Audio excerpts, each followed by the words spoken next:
वंदे मातरम। मैं विजय ठाकरे आपका स्वागत करता हूं स्टेप अप एकेडमी। आज हम लोग लेके आए हैं आपके लिए बहुत ही शानदार और बहुत ही खास मल्टीपल चॉइस क्वेश्चन। तो ये हमारा सफरनामा जो है वो है मल्टीपल चॉइस क्वेश्चन का, जिसमें हम लोग ये समझेंगे कि चैप्टर जो 2 है मैक्रो इकोनॉमिक्स का, जिसमें basic concept of macro economics की बात करी गई है, जिसमें हम लोगों को ये समझना पड़ेगा कि नेशनल इनकम के कैलकुलेशन के लिए क्या क्या चीजें जरूरी होती है, और अगर वो ना हो तो हमारा क्या क्या नुकसान हो सकता है भैया। तो हर एक एक छोटा छोटा पॉइंट और हर एक एक छोटे छोटे मार्क्स हमारे लिए टॉपर बनने के लिए बहुत ज्यादा जरूरी है, और हमारा तो बिल्कुल टारगेट चल रहा है 80 आउट ऑफ 80 का। तो आइए हम लोग स्टार्ट करते हैं भाई, क्या है मल्टीपल चॉइस क्वेश्चन में चैप्टर नंबर 2 में। चलिए क्वेश्चन नंबर 1 से हम लोग इसको स्टार्ट करेंगे। Which of the following are covered under the domestic territory of India. सबसे पहले तो हम लोग ये समझ जाए कि डोमेस्टिक टेरिटरी ऑफ इंडिया क्या होता है। डोमेस्टिक टेरिटरी ऑफ इंडिया का मतलब होता है जहां पे लोग, मतलब कि हम लोग जिसको बोलेंगे पीपल, दूसरा जहां पे उनके पास जो भी कैपिटल है वो, और जहां पे वो कुछ गुड्स लेके इजीली सरवाइव कर सकते हैं, उसको हम लोग बोलते हैं डोमेस्टिक टेरिटरी। तो ये बोल रहा है कि इसमें कौन सी चीजें जो है कवर्ड होती है। State bank of India in London, Google office in India, office of Tata Motors in Australia, Russian embassy in India. तो इसमें कौन सी चीज कवर होने वाली है भैया, तो ध्यान से समझिएगा कि Which of the following are covered under the domestic territory of India, हमारे अंडर में आ रही है। तो वो कौन सी होगी भैया, गूगल ऑफिस इन इंडिया। क्यों? क्योंकि वो हमारी डोमेस्टिक टेरिटरी का पार्ट है, इसीलिए किसमें आएगी भाई, ये डोमेस्टिक टेरिटरी में आएगी। चलिए आगे बढ़ते हैं हम लोग इसी के साथ। विच of the following is an intermediate product. अब इंटरमीडिएट प्रोडक्ट का मतलब सीधा सीधा होता है यहाँ पे सर जी रॉ मटेरियल। तो रॉ मटेरियल पे अभी भी प्रोसेस होना बाकी है। रॉ मटेरियल पे अभी भी क्या होना बाकी है सर जी, प्रोसेस होना बाकी है, तभी जाके वो क्या बनेगा, फिनिश गुड्स बनेगा। और फिनिश्ड और फाइनल गुड्स को ही हम लोग कंसीडर करते हैं किस चीज में भाई साहब, तो फाइनल गुड्स और फिनिश गुड्स को कंसीडर करते हैं नेशनल इनकम के कैलकुलेशन में।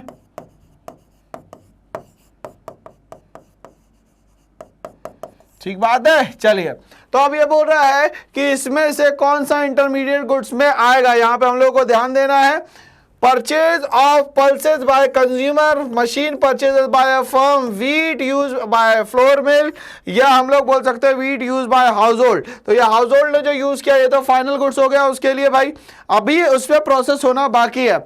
मशीन भाई बन चुकी है, प्रोसेस हो चुकी है, तभी तो वो मशीन कहलाती है। पल्सेस को वो डायरेक्टली कंज्यूमर कंज्यूम कर सकता, मगर जो व्हीट फ्लोर है उसको डायरेक्टली कंज्यूम नहीं किया जा सकता। तो यहां पे आंसर क्या होना चाहिए sir ji, wheat used by flour mill. चलिए आगे बढ़ेंगे हम लोग, क्वेश्चन नंबर 3 पे आते हैं। यहां पे विच of the following is not an example of final goods. इनमें से कौन सी चीज ऐसी है जो फाइनल गुड्स का एग्जांपल नहीं है। Chalk duster etcetera purchase by school, school वाले चौक डस्टर यूज करेंगे तो इस्तेमाल करेंगे, मतलब रेडी टू यूज है ना। Fertiliser use by the farmer, भैया खेत में इस्तेमाल होगा, इसीलिए तो फर्टिलाइजर से फाइनल प्रोडक्ट हुआ अपने हाथ में।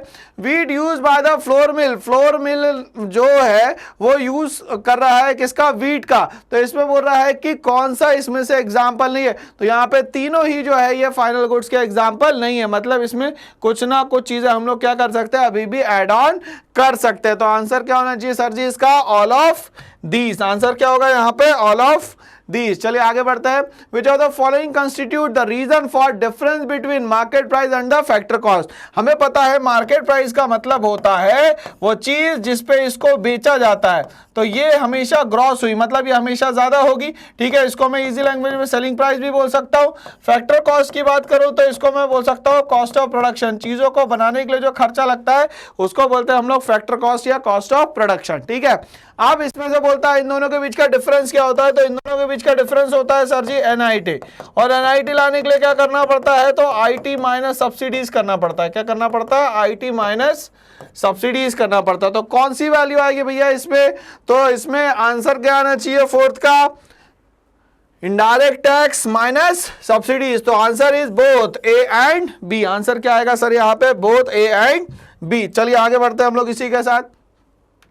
Next question, in factor cost is greater than market price then it means. अगर फैक्टर कॉस्ट मार्केट प्राइस से ज्यादा, इसका मतलब क्या हुआ भाई यहाँ पे, तो इसका मतलब क्या होना चाहिए यहाँ पे कि इनडायरेक्ट टैक्स हमारा ज्यादा है और सब्सिडीज क्या है भाई यहाँ पे कम है। इनडायरेक्ट टैक्स क्या होगा यहाँ पे ज्यादा होगा और सब्सिडीज क्या होगी कम होगी, मतलब इनडायरेक्ट टैक्स कम है और सब्सिडीज क्या हो जाएगी यहाँ पे ज्यादा होगी, तभी फैक्टर कॉस्ट जो है वो ग्रेटर होगा और मार्केट प्राइस जो है वो क्या होगा यहाँ पे कम होगा। देखो इनडायरेक्ट टैक्स ज्यादा है सब्सिडी कम है, ये हो नहीं सकता, ये दोनों बराबर नहीं हो सकते। इनडायरेक्ट टैक्सेस की बात हो नहीं रही यहाँ पे, इसीलिए इनडायरेक्ट टैक्स क्या होंगे कम होंगे और सब्सिडीज क्या हो जाएगी यहाँ पे ज्यादा, तभी फैक्टर कॉस्ट ज्यादा होगा मार्केट प्राइस कम। जनरली क्या होता है मार्केट प्राइस ज्यादा होता है और फैक्टर कॉस्ट कम होता है, बट यहां पे बोला फैक्टर कॉस्ट ज्यादा मार्केट प्राइस कम, कब जब सब्सिडी ज्यादा और इनडायरेक्ट टैक्स क्या होंगे यहाँ पे कम। तो आंसर क्या होना चाहिए indirect tax is lesser than subsidies. चलिए नेक्स्ट क्वेश्चन नंबर 6 पे हम लोग आते हैं। क्वेश्चन नंबर 6 में बोलता है final goods refers to those goods which are used either for dash और फॉर डैश। किस किस चीज में यूज होता है फाइनल गुड्स जो है, या तो कंजप्शन और इन्वेस्टमेंट में होता है, कंजप्शन और रीसेल में होता है। फाइनल गुड्स को रीसेल नहीं किया जा सकता, रीसेल होता ही नहीं है, रीसेल होता ही नहीं है। तो बचा क्या सर हमारे पास कंजप्शन एंड इन्वेस्टमेंट, क्या बचा सिर्फ हमारे पास कंजप्शन एंड इन्वेस्टमेंट। चलिए आगे बढ़ेंगे हम लोग इसी के साथ। Net factor income from abroad कैसे आएगा, तो the difference between the national income and domestic income is known as NFI। क्या कहलाएगा सर NFI, या हम लोग बोल सकते हैं factor income from abroad minus factor income to abroad. ठीक है चलिए, तो अब यहां पे हम लोग देखते हैं कैसे आएगा भाई यहाँ पे। तो पहला बोलता है एक्सपोर्ट माइनस इंपोर्ट, बिल्कुल नहीं। Visible export minus visible import, बिल्कुल नहीं। Factor income receive from abroad, नहीं, एक चीज नहीं लेंगे, दोनों चीजें लेनी पड़ेगी। Factor income receive from abroad minus factor income paid to abroad, मतलब फीफा एंड फीटा। क्या लेना है भैया फीफा एंड फीटा, मतलब फैक्टर इनकम फ्रॉम अब्रॉड और फैक्टर इनकम टू अब्रॉड का जो डिफरेंस होता है। तो आंसर क्या होना चाहिए इसके हिसाब से, आंसर होना चाहिए आंसर नंबर सी। चलिए आगे बढ़ते हैं। डेप्रिसिएशन मींस क्या होता है भैया wear and tier of the assets, और दूसरा क्या होता है ड्यू टू ऑब्सोलेंस, मतलब आउट ऑफ फैशन। चलिए तो इसका आंसर क्या होना चाहिए भैया यहाँ पे destruction of plant in fire accident, बिल्कुल नहीं। Loss of fixed assets over time due to wear and tear, बिल्कुल ये सही डेफिनेशन है। अर्थक्वेक नेचुरल कैलामिटी में आता है। Closure of the plant due to lockout, बिल्कुल नहीं। तो आंसर क्या होना चाहिए सर जी 8 का आंसर होगा B, loss of fixed assets over time due to wear and tear. ठीक है चलिए आगे बात करते हैं। Market price and factor cost will be equal when there is no direct tax, no indirect tax, no subsidy, और बोला no indirect tax and no subsidy. ठीक है तो इसमें बोला मार्केट प्राइस फैक्टर कॉस्ट जब इक्वल होगा तब क्या होगा no indirect tax and no subsidy, तभी जाके ये इक्वल होंगे। अदरवाइज इनमें जो भी चेंजेस देखने को मिलेंगे वो सिर्फ और सिर्फ किसके कारण इनडायरेक्ट टैक्सेस के कारण और सब्सिडीज के कारण देखने को मिलेंगे। नेक्स्ट क्वेश्चन नंबर 10 पे हम लोग आएंगे भैया, क्वेश्चन नंबर 9 के बाद। क्वेश्चन नंबर 10 बोलता है यहाँ पे विच of the following is an example of transfer income, वो इनकम जो बिना मेहनत के मिले उसको बोलते हैं हम लोग transfer income. Bonus, unemployment allowance, compensation from the employer, या ऑल ऑफ दीज। तो यहाँ पे जो अलाउंसेस होते हैं वो ट्रांसफर इनकम का पार्ट होता है, ये एड ऑन करके आपको दिए जाते हैं यहाँ पे। चलिए आगे बढ़ते हैं। Question number 11 which of the following is an example of an intermediate goods, वो सारे गुड्स जो बार बार अभी प्रोसेसिंग होने वाले हैं, हो सकते हैं, उन सबको बोलते हैं हम लोग इंटरमीडिएट गुड्स। तो इसमें क्या आएगा भैया देखे ध्यान से हम लोग, car sold by dealer of second hand cars, ठीक है, steel and cement use for to construct a flyover, fertiliser purchase by a farmer, या ऑल ऑफ दिस। तो इसमें सारे ही जो है इंटरमीडिएट गुड्स है, क्यों, क्योंकि इस पे अभी भी कंटिन्यूअसली काम चल रहा है। तो आंसर क्या होगा सर जी इसका ऑल ऑफ दीस। चलिए आगे बढ़ते हैं। क्वेश्चन नंबर 12 पे हम लोग आते हैं। क्वेश्चन नंबर 12 बोलता है sugar purchase by sweet shop is an dash good while it is a dash good when it is purchase by the consumer. ध्यान से समझिएगा, आप अगर स्वीट की शॉप वाला शुगर खरीद रहा है तो इसके लिए हमेशा रॉ मटेरियल रहेगा या इंटरमीडिएट गुड्स रहेगा, ठीक है। While it is a final good होगा किसके लिए भैया, कंज्यूमर के लिए। तो इसका आंसर क्या होना चाहिए सर जी, इसका आंसर होना चाहिए इंटरमीडिएट एंड फाइनल गुड्स। क्या होगा, इंटरमीडिएट एंड फाइनल गुड्स। चलिए आगे बढ़ेंगे इसी के साथ। नेक्स्ट बोलता है depreciation of fix capital assets refers to, क्या डेफिनेशन होती है इसकी, तो इसको हम लोग समझने की कोशिश करें भाई। बोलता है for normal wear and tear, foreseen obsolescence, हो ही नहीं सकता, अनफोरसीन होगा भैया, जो पता ही नहीं है आपको। Normal wear and tear and unforeseen obsolescence, ये दोनों डेफिनेशन मिला के बनता है हमारा डेप्रिसिएशन, अनफोरसीन ऑब्सोलेंस नहीं होता। तो आंसर क्या होगा इसका सर जी, यहाँ पे क्वेश्चन नंबर 13 का answer number C, normal wear and tear and unforeseen obsolescence. चलिए आगे बढ़ेंगे हम लोग इसी के साथ।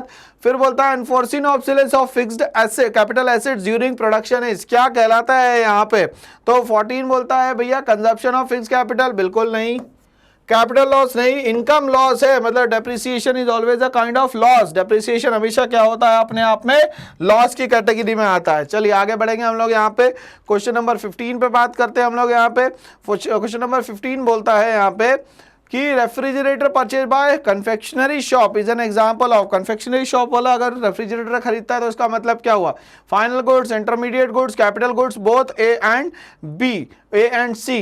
तो इसके लिए ये फाइनल गुड्स भी है और अपना पैसा भी लगा रहा है ये इसमें। इंटरमीडिएट गुड्स क्यों, क्योंकि उस पर प्रोसेस नहीं हो सकता इसलिए वो इंटरमीडिएट गुड्स नहीं है।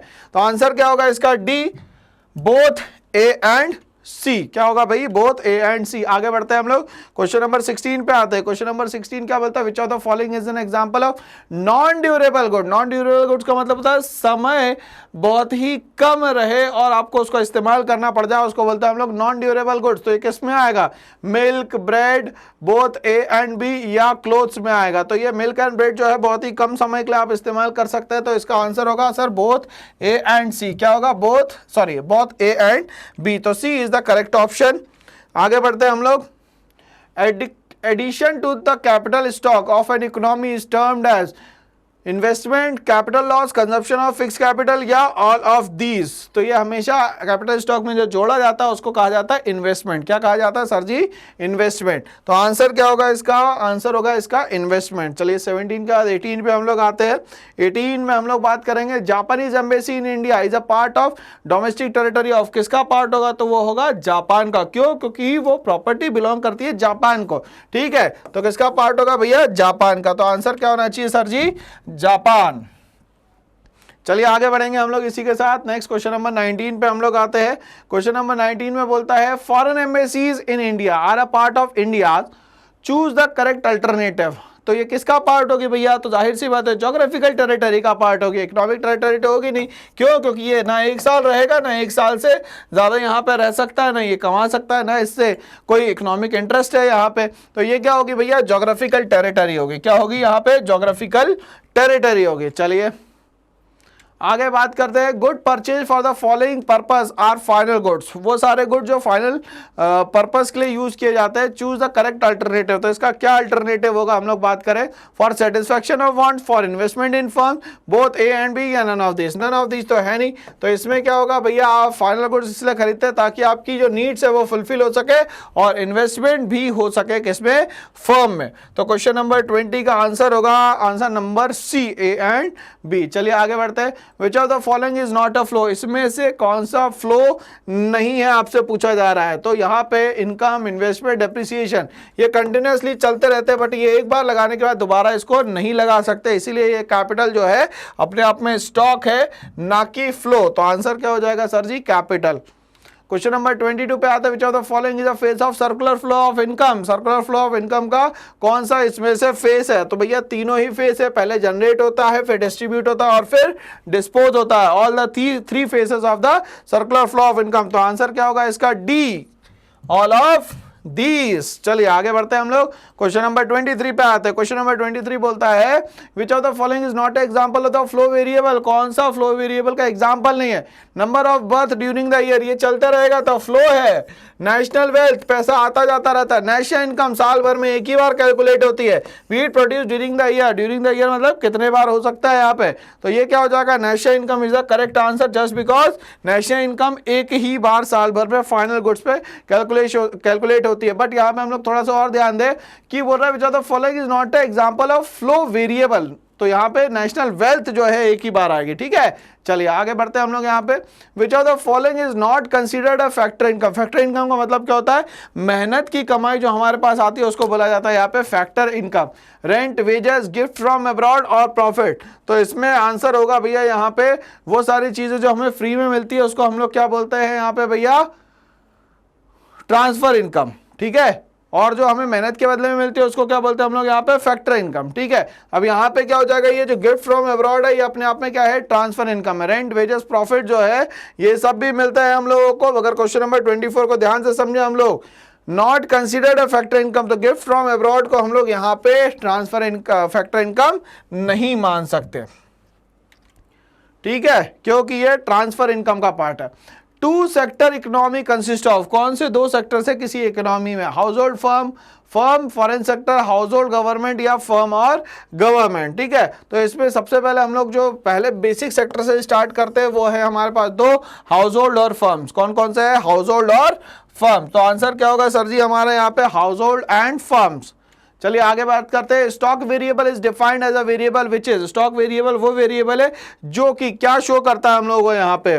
तो क्वेश्चन नंबर 26 में हम लोग को याद रखना है, measured over a period of time, measured at a particular point of time, cannot be measured, measure किया जा सकता है, नन ऑफ दीज नहीं है। अब मैंने कहा था कि छत पे रखी हुई जो टंकी है ये कहीं ना कहीं स्टॉक है, तो इसमें जितना भी पानी भरा जाता है वो उतना ही भराया जाएगा, ठीक है। और एक पर्टिकुलर पॉइंट ऑफ टाइम पे इसको हम लोग मेजर कर सकते हैं। आंसर क्या होगा sir, measured at a particular point of time. चलिए आगे बात करते हैं हम लोग क्वेश्चन नंबर 27 की।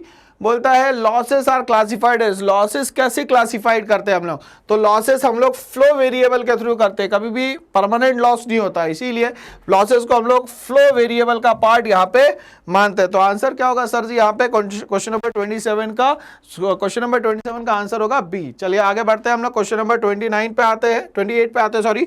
28 बोलता है यहाँ पे real flow is also known as, real flow को हम लोग क्या बोल सकते हैं, तो रियल फ्लो को हम लोग बोलते हैं फिजिकल फ्लो, और नॉमिनल फ्लो को बोलते हैं हम लोग मनी फ्लो। तो रियल फ्लो का एक और एग्जांपल क्या होगा भैया, फिजिकल फ्लो। तो आंसर क्या होगा यहाँ पे सर जी, तो आंसर होगा यहाँ पे physical flow is the correct answer. चलिए आगे बढ़ते हैं, क्वेश्चन नंबर 29 पे हम लोग आते हैं।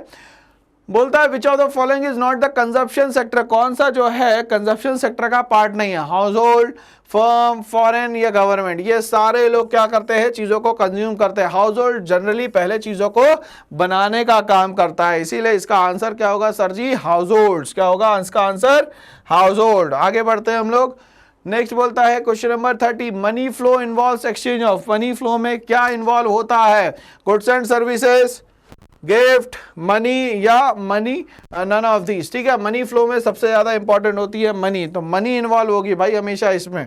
तो आंसर क्या होना चाहिए लास्ट क्वेश्चन का सर जी यहाँ पे, मनी। तो ऐसे ही और वीडियोस के लिए मल्टीपल चॉइस क्वेश्चन के लिए मेरे साथ बने रहिए। करना है एक छोटा सा काम, इस चैनल को लाइक, शेयर और सब्सक्राइब करना है आप लोगों को, तो ये करना ना भूलें आप लोग। Thanks for watching all.